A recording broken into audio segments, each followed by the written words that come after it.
Good afternoon, good morning, and good evening, everybody, depending on where you're calling in from.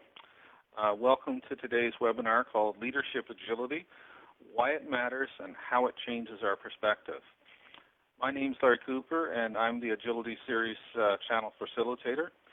For those of you who don't know me, I was the mentor for the Prince2 Agile book, the lead author on Agile Value Delivery Beyond the Numbers, which was endorsed by a co-author of the Manifesto for Agile Software Development, as well as the recently released Adaptive Strategy Framework. The Agility Series channel brings you the latest ideas and research into agility across the organization, not just in software and product development. We have our own speakers as well as special invited guests who present on topics that enhance the discussion and hopefully our understandings on agility. The Agility Series will be releasing its first book on organizational agility later this week. And as attendees today, each of you will actually be the first one to receive free copies. I'll send out a link to everybody after the presentation where you'll be able to download it. Today's guest co-presenter is Kenneth Gonzalez, known to many by his nickname KenGon, and he's an internationally known and recognized author, speaker, and consulting professional. He's worked in technology since 1984 in multiple roles, from an individual contributor to executive management. Having extensive experience in systems and software design and development, support, and operations, Ken brings significant technical and business leadership skills to his customers, students, and workshop participants. He's also a recognized industry expert in service management and is regularly invited to write and give presentations internationally. Customers and practitioners alike appreciate Ken's clarity and helpful insights on managing expectations, delivering value, and producing tangible results. Welcome, Ken. It's great to have you. Thank you, Larry. I'm really honored and to have the invitation to work and collaborate with you and be part of this presentation. That's great. So let's get started. So how this actually came about was a couple of, I guess was, about 2 months ago, Ken? You wrote a blog post, and it was... He presented this nifty little diagram, if it's going to go forward for me. There we go. Hey, there it is. There it is. Called The Despair Cycle of Leadership. And so that kind of caught my eye once I sort of scanned the article, as I tend to do before I go read things. And so I was sort of wondering, well, what's that all about? Because that kind of goes counter to talking about leadership and how to get into it and how to be a good leader. As I read a little bit more, I kind of started to understand. So perhaps, Ken, you can kind of give our audience a little bit of a synopsis of what the despair cycle is really all about. Absolutely, I'd be happy to. So, I would just ask our viewers to think about themselves for a moment, and that you come up against a situation where all of a sudden now there's an opportunity to lead, and it might be one of those kinds of situations where it might be really, really important, and you've got the opportunity to either make it or break it, and it all depends upon the leader being engaged, and it's your chance to step up. A lot of people have faced that kind of situation before. Larry and I were talking earlier about how he would just jump in and take it on. But other people would look at it and go, wow, there's a lot about that I don't know. There's a lot about that I don't understand. There's a lot about that I'm uncomfortable with. So I'm just actually either not going to lead, or they might say something like what we have in this self-assessment at the top at number 1, where, well, I'd really love to lead, but I'm not ready to lead yet. There's things I need to do. And there's a common sense to how leadership gets held in a lot of contexts that prevents people to actually opt themselves out of the game before they even have a chance to start, by using this negative self-assessment that I'm not ready to lead yet.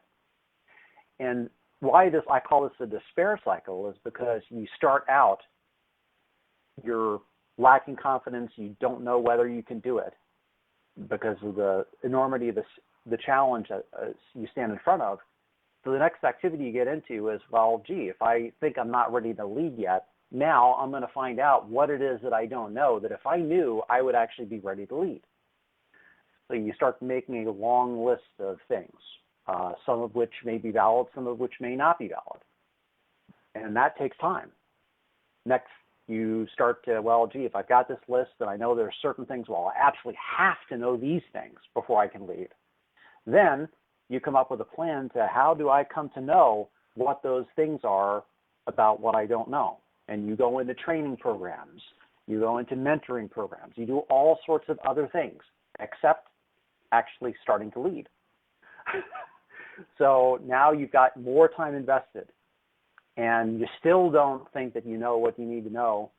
So you get to activity number 4 where you actually compare, well, gee, how am I doing in terms of my training and development plan, my executive development plan, how my mentor thinks I'm doing, how other people think I'm doing related to that. At the end of it, you've done a whole bunch of work and none of it has gotten you into the game of leading yet. And it actually confirms your self-assessment that you started out with. I'm not ready to lead yet. So, and this despair cycle can actually continue because people will continue going round and round and round, trying to plug the holes in their knowledge and what are seemingly their inability to lead, and stay stuck there for entire careers. And that's what the despair cycle is about. It's about how do we break. How can we, number one, identify the cycle and then take an action to actually break it so that we actually can get into the game of leading and taking that on? That's a lot to certainly digest. So let's kind of get started on, because one of the premises that we started out with setting up this talk today is about the fact that we believe that leadership is now called for far more than management is called for, and why would we think that? Because in the what Ken essentially just described there in my mind is very much the mode that a lot of organizations get into with their people because they're traditional hierarchies and things like that. And so their whole idea is premised on, in order to move up that hierarchy, then you must have certain skills or capabilities. And the only way to acquire those things is through educational programs. So it's really no other way to do it. And so that's sort of a management view where everybody's trying to manage what people do. And in so doing, they sort of set up these circumstances where, quite frankly, they don't get those opportunities to step in and lead. So maybe you want to start tackling the question about, why is leadership now far more important than management? I think that one of the reasons that leadership is actually more important is we've got a whole history over the past 30 years of being able to deal with management. And people have been groomed to take on management positions where they understand how to organize, train, and equip personnel to fulfill, the mission of the organization. They become responsible for producing certain results, which goes along with that whole organize, train, and equip mentality. But all of that assumes that there's a certain background in place, that something that you're trying to support. It doesn't encourage people to actually, be engaged with setting direction or necessarily how do you influence others.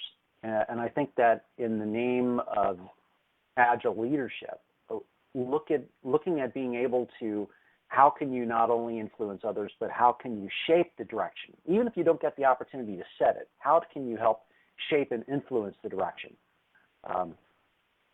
You may actually be in a position where you say you want to be at point Y, but you might not get there. But, the truth is it might not actually be in your organization's capability to get there. What can you actually produce? So in my mind, leadership involves being able to marshal all the resources that you have provided in your unique perspective and bring that to what everyone else is working on so that it actually forwards the game instead of standing back on your heels. Okay, well, you tell me what to do, and then I'll go do it.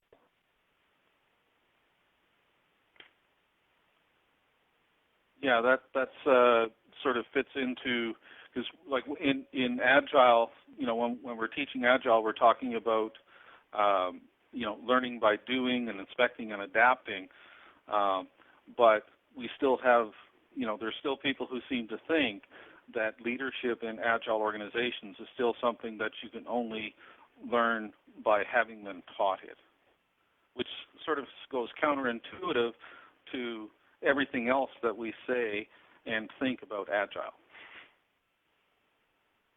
Yeah, really. You're going to come across challenges which you did not anticipate at the start of it. So if you're going to look for training that's going to handle all that stuff, you got a lot of training in front of you to deal with rather than, I think that all of us that are engaged in moving towards whatever objective we have, we're going to be able to figure out what are the bite-sized pieces that we can take that move us closer to where we need to be. So, it might even be more appropriate to call it just in time, so that you can actually bring those abilities online as they're needed rather than front-loading all of that.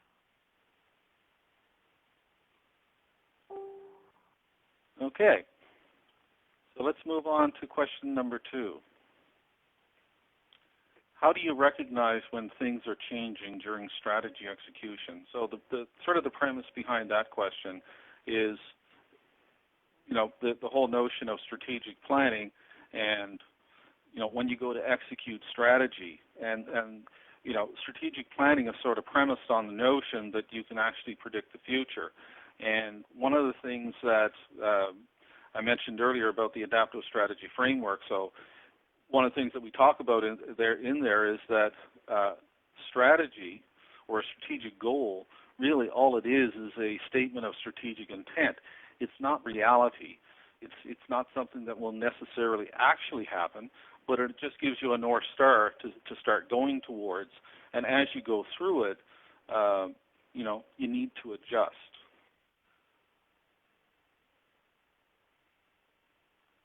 So maybe you want to weigh in on that.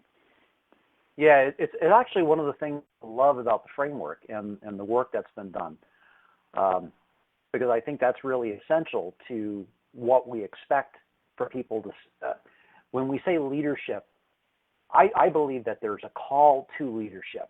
Leadership isn't just the doing, but it's also in the domain of being, that you actually can go lead. And that does not imply that you have to know. It does not have to imply that it must be sorted out before you can begin. Now, you can actually get into it with the intention of having that get cleared up, get resolved, and tangibly move forward towards your objective.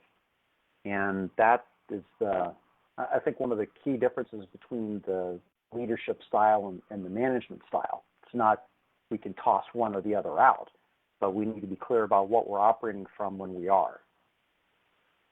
Yeah, and I guess that's kind of, because one of the things, back to strategic planning for a moment, one of the things about strategic planning is the way these things tend to be done is that the leadership group comes up with it, but they leave it to the management group to actually execute towards it.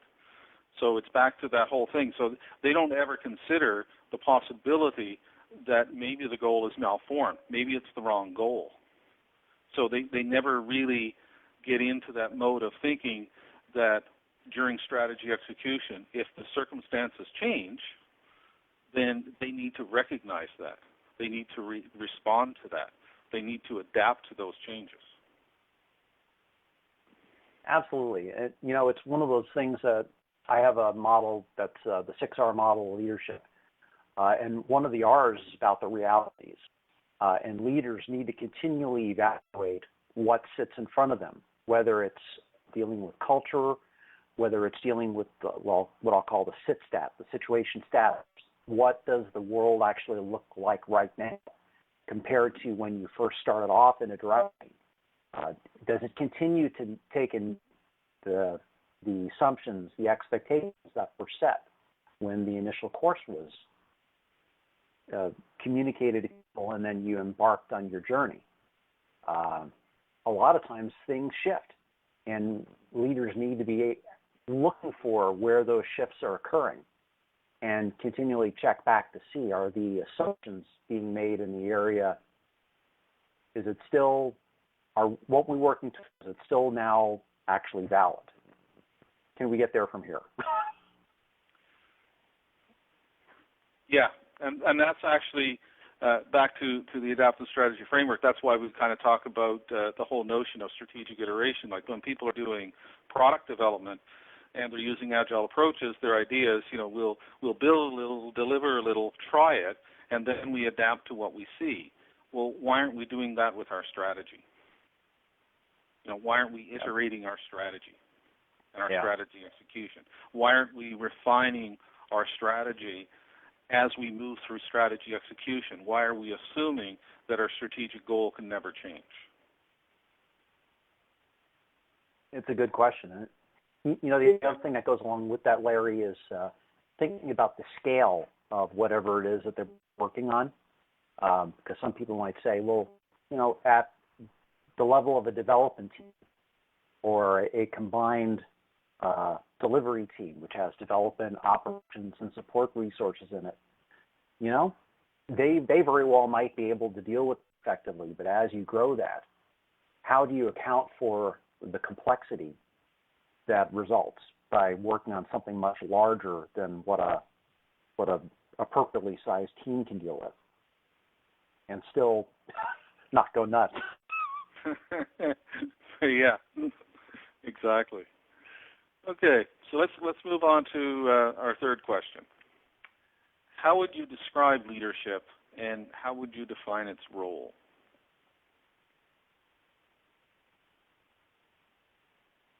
So I would describe leadership as an operational orientation towards fulfilling what an organization has set it's out to become. And the role of leadership is to actually own what the accomplishment is, what expectations are, what the value is that they're trying to create, and bring that into fruition.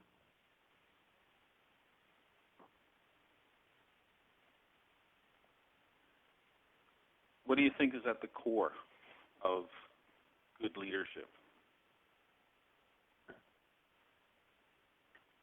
I think at core, at the end of the day, it's going to end up being about relationships. How do you end up cultivating relationships and creating an environment in which people are free to contribute their strengths, their capabilities in a way which enables and upholds the team, rather than having things go into more of kind of like, well, I can do this, so that's the way I want you to use me, as a specialist working in a silo. But really a call which brings people together and has them work collaboratively, and oftentimes ways that they probably did not think they could before they started the project. Mm-hmm. And indeed, some of the best work that I think I've ever done has been where that neither I nor any of my team members knew how to do, but we came together with the intention to actually bring something into existence that hadn't existed before. And people were willing to give up their attachment to the things that they already knew, and were willing to become who they needed to be to actually see the project turn out well. That's fascinating. Along that line, I came across an article. It was probably a year or so ago. I don't recall the exact reference for it, but essentially what it was talking about in the context of teams, and saying that one of the real issues in traditional organizations is that, when they're looking at their people, they tend to focus on their weaknesses as part of performance evaluations and things like this, right? We got to find something wrong. You got to be able to work on something, right? So there's a tendency to focus on what people are not good at versus focusing on what people are good at. And there have actually been some studies done where they show that the brain actually develops more synapses when people are actually able to work to their strengths they actually become even much stronger. And so if you look at the composition of teams and the fact that, on a given team you need a lot of diversity in order to achieve goals, right? You can't have everybody being the same, right? That's why you want to have a group of people. So if you tend to focus on weaknesses as opposed to focusing on the strengths of the individuals, then you're really not going to create the total strength that you can have as a team. Absolutely. And, from my experience in leading organizations, the thing I never did is never actually intentionally try to have somebody take a weakness and work on it.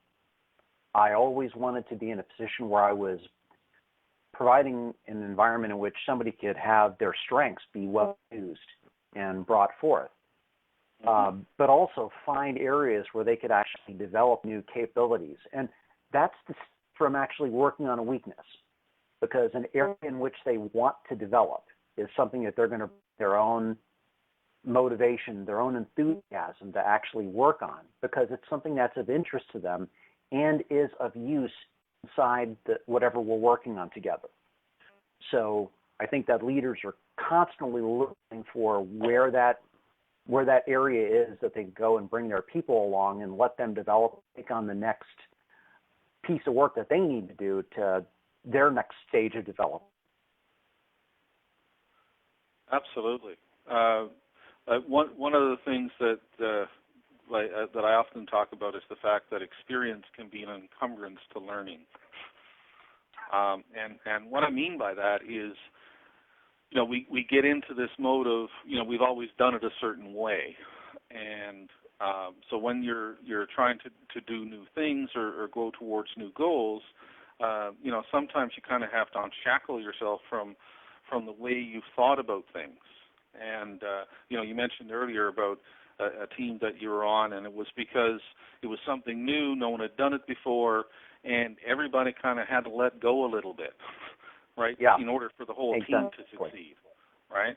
And I think that's probably perhaps one of the most important roles of a leader, in my mind, is to actually create the environment where that can happen, where people can sort of do things they've never done, right, and in ways they've never thought of before. And still be accountable for what you've been tasked to do. Yeah. So it's not disconnected from your goals and objectives, but rather, keeping that in mind. You're doing these things simultaneously, and it's not like juggling or plates because something's eventually going to fall. You're actually doing one thing, and all of the different things are aspects to it. So if you're doing it well, you're developing your people, you're producing outcomes, you're fulfilling expectations, you're paying attention to the accomplishment that you have in mind, all at the same time. One does not come at the expense of another. And if it does, you're doing something wrong. Mm-hmm. That's true. The other thing that I sort of, over the years, have kind of noticed as well is there's a tendency back to the, experience can be an encumbrance to learning, but then there's also a tendency of too many leaders to sort of always go to, quote, the most experienced people first. Yeah. And my experience, at least in different situations, has been sometimes the best ideas actually come from the least experienced because of the fact that they're not jaded, right? They haven't been clouded by this whole thing we can get into of, that'll never work, right? Well, they don't know that it won't work because they've never done it, right? So they're willing to try things. They're willing to come up with new ideas. And for those of you in the audience, if you've got questions, please use your Bright Talk panel to submit questions. Either Larry or I will pay attention to those, and we'll address them as we go along. Yeah, actually, good point. Actually, I've got it opened up here, so if there's anything you want to throw in as part of a supplementary to one of the questions that we've covered already, or to the one that that we are currently talking about, by all means, do it, and we'll try and answer it for you. Okay, so let's move on to the fourth question. what are some of the challenges to achieving that level of leadership? Well, two of them stand really out in my mind. First is being resentful of what's required. So when you take on being a leader, there's always going to be something required of you beyond what you're already capable of. So being a leader is actually being responsible for the fact that you've got to develop yourself and develop others. And that's just part and parcel of the game. So if you're going to sit and be resentful of it, or be ticked off every time it stares you in the face, then you're just going to have a rough time of life. It's not going to turn out well. And the next thing that's related to it is that times change. As we started out the presentation with, we have the things that we've used in the past to actually have things turn out well as leaders won't necessarily be the same things that will be relevant for the next opportunity. So there's always going to be a different mix. You can't look at it from Larry, you'll recognize the term, the method perspective, where, I learn a method, I apply the method, therefore things turn out well. Well, in leadership, not so much. Yeah, there might be some underlying principles or things about it which are, consistent with things that have happened in the past. But that, the programmatic method of just churning it out, not so much. You should expect that there's going to be changes, and that's going to be part of not only informs your development, but informs the development of the people in your team. That now, we have to take on this additional wrinkle, and that may really alter that method that we were using in the past. So you always have to be ready to bring new tools to the fight so you can go and do what you need to do and be successful at it. Yeah, that's you talk about being tied to methods. I actually coined a phrase a few years ago called method lemmings to sort of cover that, because and people do tend to get caught up in these different methods that they learn as sort of it's the answer to everything, right? We can, as long as there's, I know this method, doesn't matter what happened, I'll be okay because I'm following this method. But as you said, the reality is that, circumstances are always changing. In fact, this is the other issue that, these days, we're no longer solving discrete problems, right? We're solving messes rather than problems. And when you're solving a mess, one of the things you have to realize is you don't actually know everything about the mess before you start. And the way you approach it, you're trying to understand it and solve it, can actually take you into solving the wrong problem. And it's because of the method that you're following. And so unless you're willing to be open to the fact that the approach you're using can take you down the wrong path, right, then you're not going to recognize that as a possibility, and you will go down the wrong path. Heinrich Ibsen had a famous quote, "Never wear your best trousers when going out to fight for truth and freedom." And it really is a testament to the fact that it is messy, and you don't know what you're going to get into. But you have to be willing to get in there and persevere and stick to it. And that's not saying that you keep going and,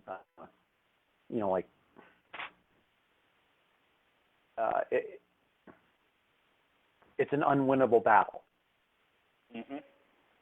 Some may be unwinnable, but still. Fact of the matter is you have to go in with the intent to see it turn out well. Indeed. One of the other parts to it is, and you sort of alluded to it in the first part of answering the question, is the fact that because things change and circumstances change, that, who should be the leader in any given situation. Organizations are made up of lots of different kinds of people with all kinds of different backgrounds and experiences and capabilities. And, we kind of have this tendency that if someone is, quote, the leader, then they must always be the leader that leads, as opposed to in given different circumstances, it's quite okay for other people to step up into that role based on the fact that they may be the best suited. Yeah. Yeah, and it does say something about an organizational culture too. I mean, because a lot of cultures, the leadership will be, well, I would not want to be a leader here because all of the leaders end up failing and getting fired. That's not what employees go around saying about the environment that they work in necessarily, but that's what people whisper to each other from cube to cube, and not taking what's in the background, that already culture that has people know about how things really work at our organization, is one of those challenges that leaders do need to take on as well, because you are responsible for the environment in which things are actually occurring. Mm-hmm. So, sort of related to that, so what is it that the people in an organization can actually fall back on? What's the real thing they can all fall back on and be able to say, well, as long as we're approaching it this way, then we'll be always, generally making a decision in the right direction for us.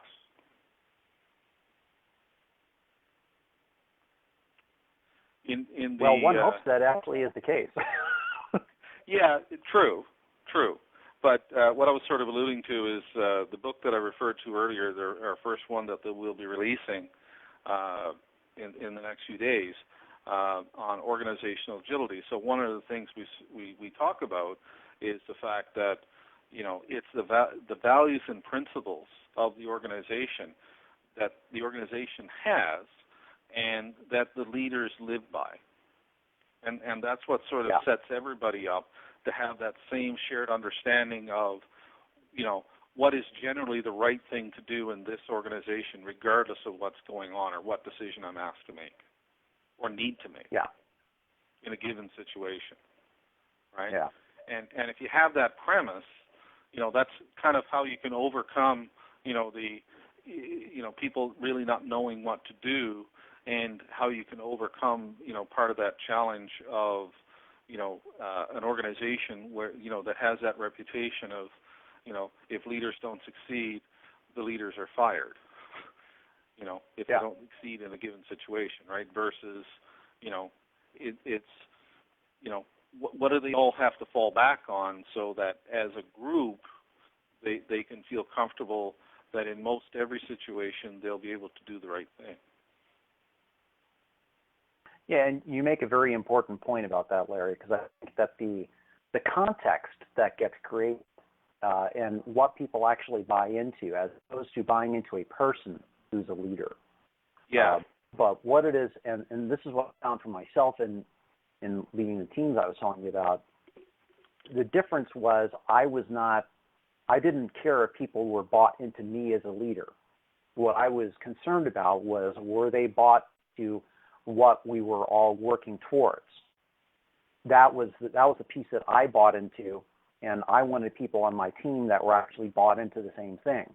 So when it came time to make decisions, we knew that it wasn't about, well, gee, I like this person over here, so I'm going to give them my support whether they actually deserve it or not. Like, no, I'm going to take and evaluate all requests for support based upon how well that request actually lines up with what we're intending to produce. Mm-hmm. It really changes the game from a relational perspective, because now it takes the personal nature out of it. It doesn't matter whether you like somebody or not. You can actually be professional. You can have something turn out well for an organization and really not like somebody.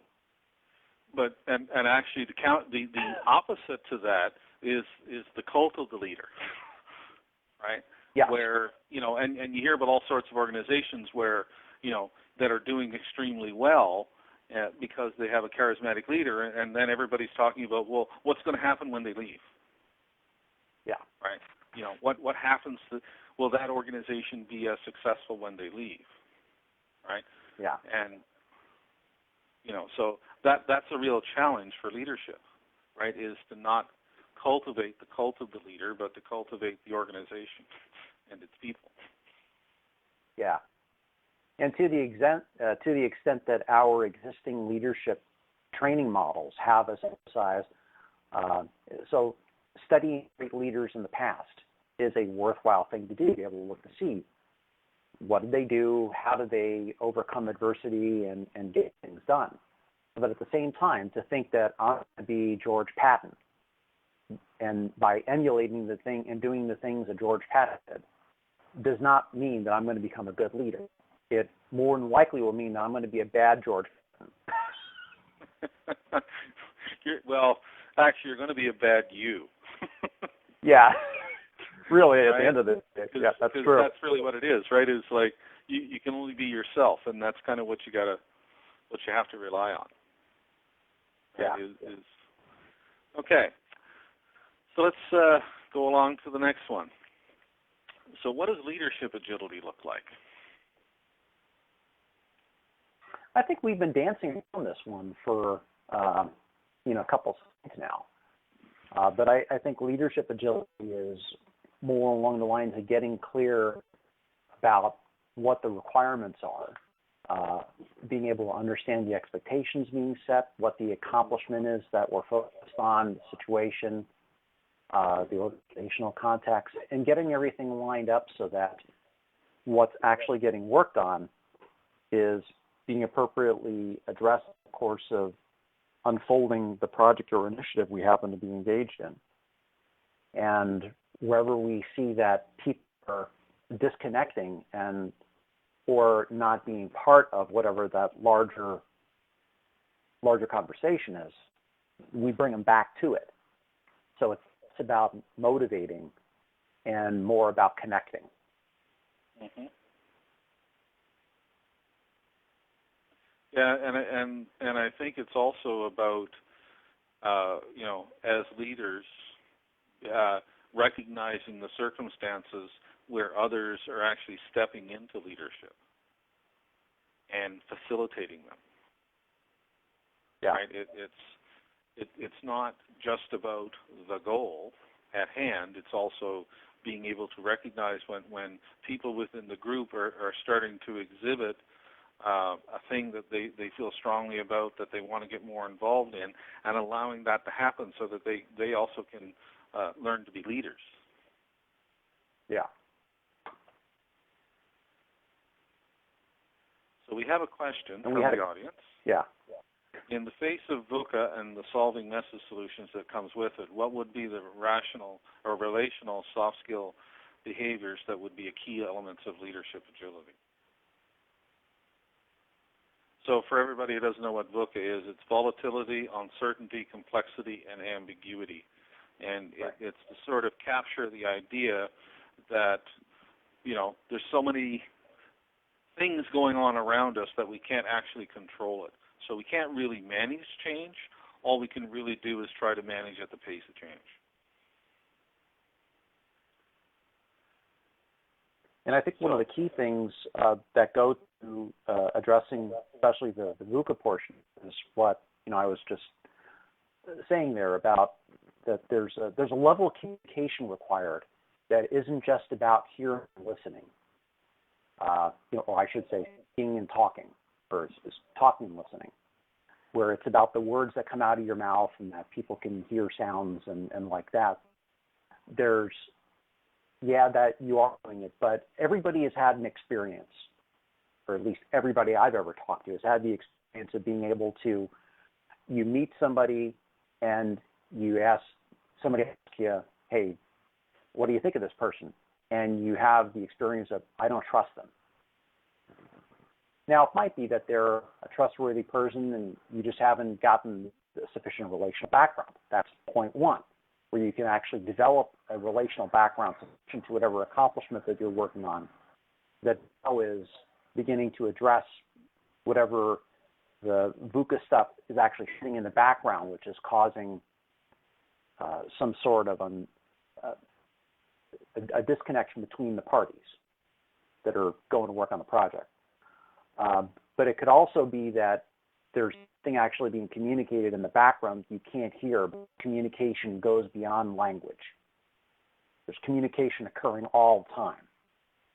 And being able to not only trust that, but to use that to your benefit, which is, why when I was talking earlier about the conversation around the water cooler where people are having where it's like, well, that ain't the way things really work here, and I don't trust it's going to turn out well. Well, that's something that leaders actually need to tune into and start getting to the ground truth about.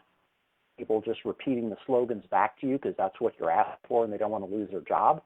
Or do they actually believe that, hey, this is what we're up to, this is where we're going, let's go, we're with you. You don't want to be the kind of person, the leader that's out and finding that there's nobody behind you supporting you. Well, yeah, actually, that's sort of along the lines of something else that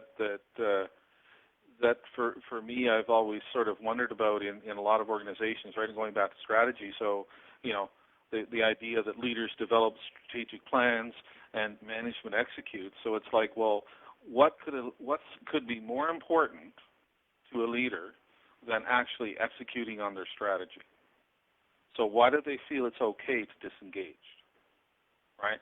And so it sort of gets into what you're talking about there about, having a sense of what's really going on, what the real issues are, and being a part of the conversation, being involved, being engaged, right? And you can't do that if you turn over what you're saying is the most important thing we should be doing to someone else. You're not leading. Yeah. Right? It's a fire and forget mentality. And if you can't have that conversation about what's actually happening here with whoever started off the conversation about, okay, here's where we're going now. If you can't deal with the issues or the inappropriately set expectations that go along with what you're doing, well, guess what? You're not leading. Mm-hmm.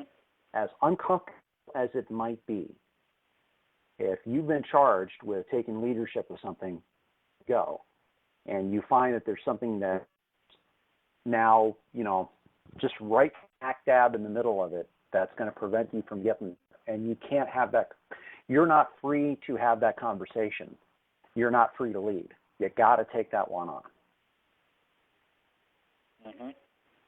So from a behaviors perspective, it's your level of engagement and commitment, right? And how much do you trust the people around you, right?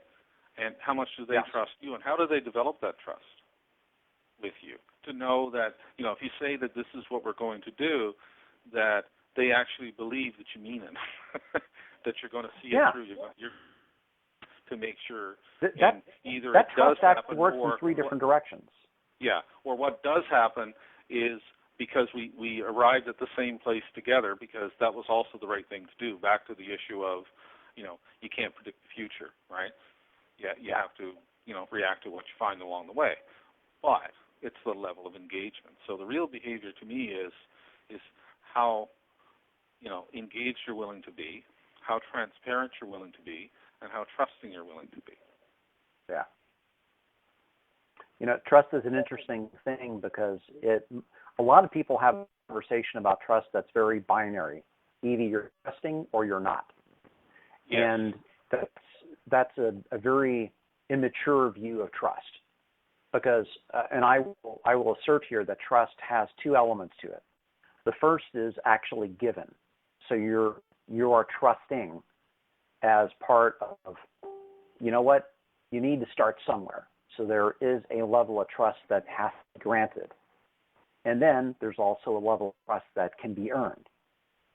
So you can actually deepen that trust. You can make that richer than it had been when you started.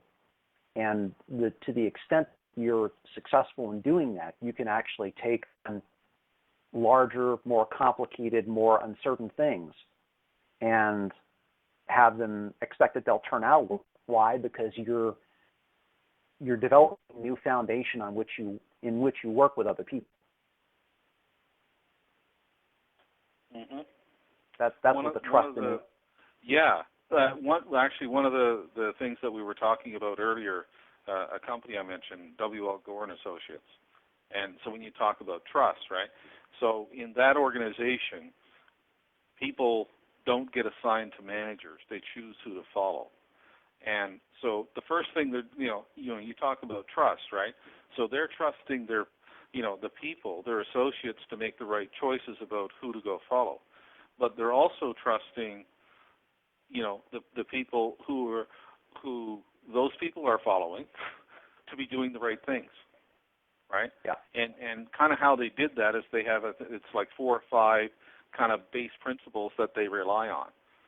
And one of them, which was actually kind of interesting when I read it, was like, no one person can bring the company down. And yeah. and if you think about that for a second, right, and you go, gee, that kind of means that the ultimate leader, right, the top leader in the company, does not have that power to do that. Mm. It's really not so much around,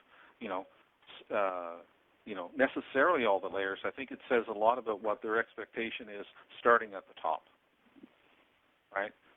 And that's their sort of final thing is no one person could actually take us down, because we are, because then people will not follow them. And, using their other values and principles to rely on kind of taking care of that. Okay, so let's move on to our last question. So for the listener who asked the question, hopefully we've answered your question. If not, by all means, feel free to do a supplementary. So the last question. What are some of the key takeaways that we can leave with our audience on leadership agility?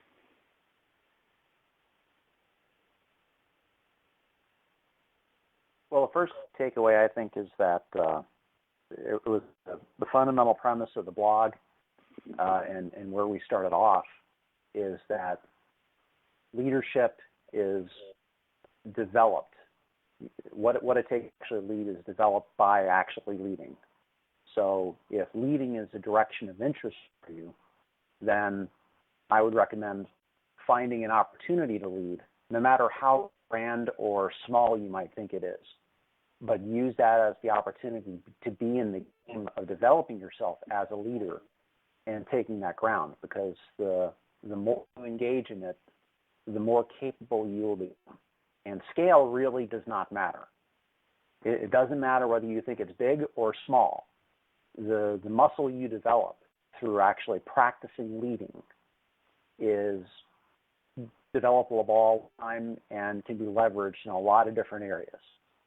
Because it doesn't matter whether it's a tech area, a non-tech area, sports, leisure activities.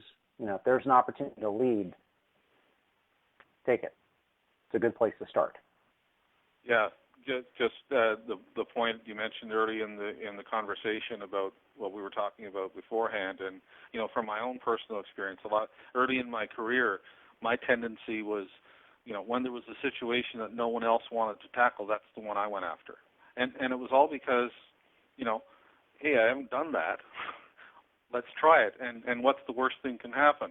Well, I can fail, but no one else wants it, so, maybe the consequences won't be so bad if I do. Well, because they really didn't expect anybody to take it anyway. In this respect, Larry, you and I were very, very much 180 degrees of each other. I found earlier in my career I was very risk averse. I would not want to do things which would actually make me appear as less capable, not as informed, not as successful as other people. And I know the despair cycle well, because having lived it, I really got to see the mechanism at play in how I interact with the world. I would,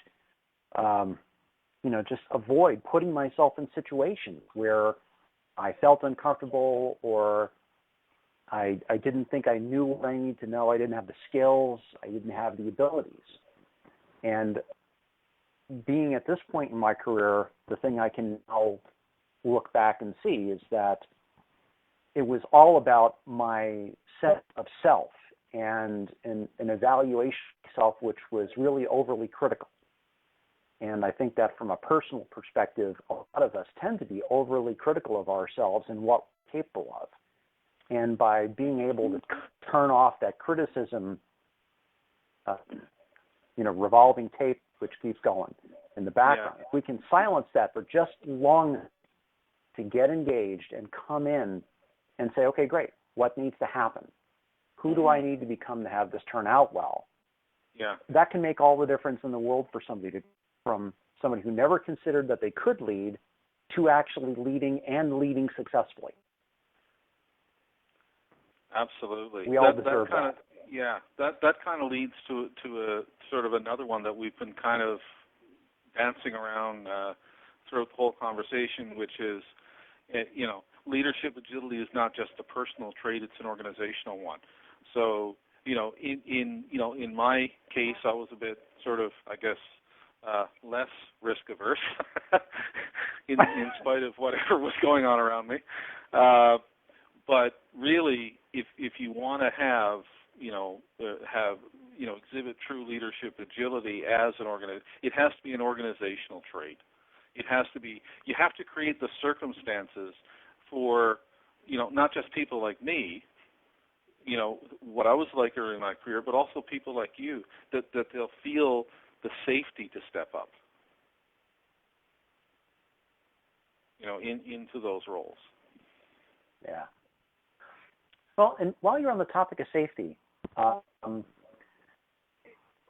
think that an important thing to recognize is safety is in the eye of the beholder, and there really is no ever safe time for a leader, because there's always going to be something that's stretch you, that's going to expose you, that's going to be demanding something for you that you don't already have on board. Mm-hmm. And so I think that one of the things we want to get used to, especially for those that are interested in leading, is not, you can pay attention to your gut and then put it aside. Because if you keep trying to take advantage or trying to lead with the basis being how you feel or what your assessment is of something that is based upon your internal conversation, that's that negative self-assessment, you're never going to get past go. So there has to be something beyond that where it's just like, okay, let me engage and now actively assess based upon what the conditions I find where the leadership actually is occurring.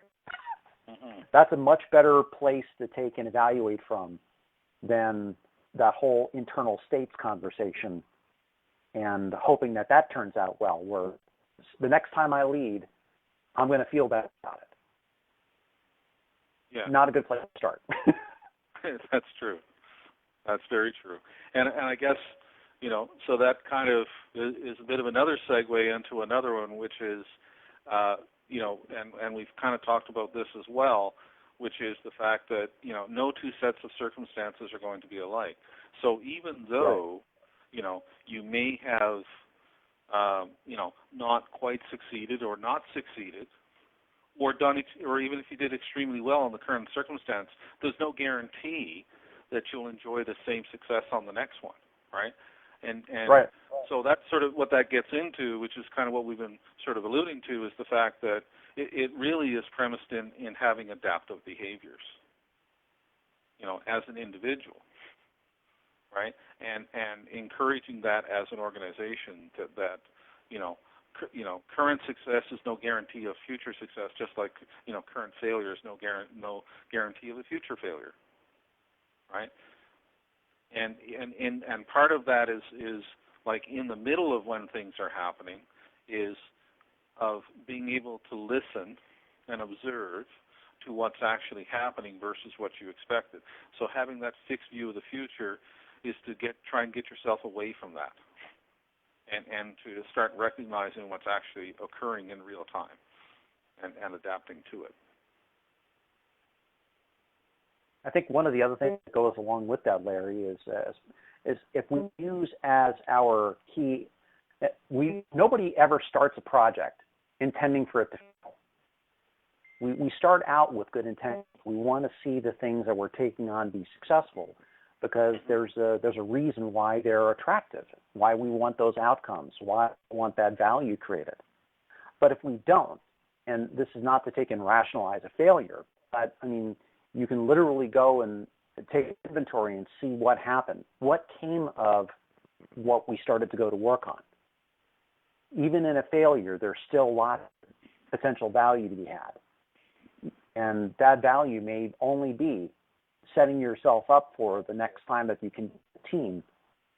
How much of a start can you get? What did you take away from it that now puts you in an advanced level of delivery capability that you didn't have before? Mm-hmm. So we want to take and lose any goodness in the face of a failure.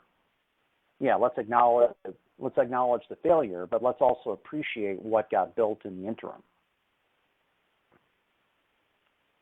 Exactly. So I guess the last one that I can think of is, and again we've talked about this quite a bit, is the fact that leadership agility occurs at all levels. It's not something that's exclusive because you've been given the title of leader. And that sort of goes into the whole idea of, what's our premise for how we make decisions, right? And as long as we have a shared premise about how we're going to make decisions, then that's value-centered, then we're probably going to be okay. And it'll create the environment where in different circumstances people will feel, or not even feel, it's just sort of by natural action of working within a team on any given day. It can almost be down to a day level. In a given, we're facing a current problem, and one of the team members sort of steps in and kind of takes the lead on figuring it out. Just kind of emerges as a leader in that situation. Well, I think you're absolutely spot on that. I mean, because from the teams that I've been running, I was always intent on ensuring that everybody had a piece to lead and that they were fully able to actually take it and run with it.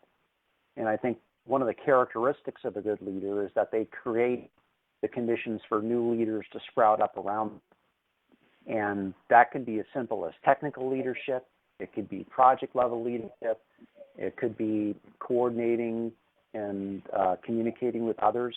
I mean, it doesn't matter how that leadership expresses itself, that people are encouraged and actually take on leading of their own volition because they now see how it connects to the bigger thing that we're working on together. Mm-hmm. So that's one way that I can say if I'm being effective is if more people are inspired and take on leading around me. Well, on that note, I think that's actually probably the best statement we could have come up with to actually summarize what we've been talking about. So I thank you very much, Ken, for agreeing to participate today. I really enjoyed it. Fantastic conversation. I hope everybody who listened in found it valuable. Before you guys check out, if you could go to the feedback section and give us some feedback on what you thought about it today, and any comments, certainly appreciate that as well. So Ken, any parting thoughts? I'm just really thankful to everybody who showed up. I take anybody's time for granted, and I appreciate that you took the hour to take and spend with me, spend with Larry, and I echo his comment that I hope you found it valuable, and look forward to hearing from everybody. Okay, thank you guys. Really appreciate you tuning in as usual. I'd encourage you to encourage some of your colleagues to check us out on the Agility Series channel. We also have a LinkedIn group called the Agility Series.